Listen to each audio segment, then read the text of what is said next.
My name is Jackie Dudgeon-MacDonald. I farm near Morden, Manitoba. As a farmer, every day is canola day for me. It is always amazing to me how versatile canola oil is.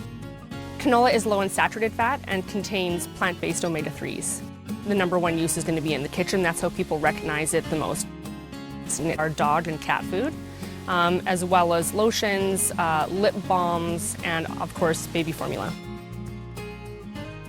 You look at any canola jug, any canola brand, whether it's from your local grocery store or you're buying it somewhere else, it is going to be supporting Canadian canola farmers.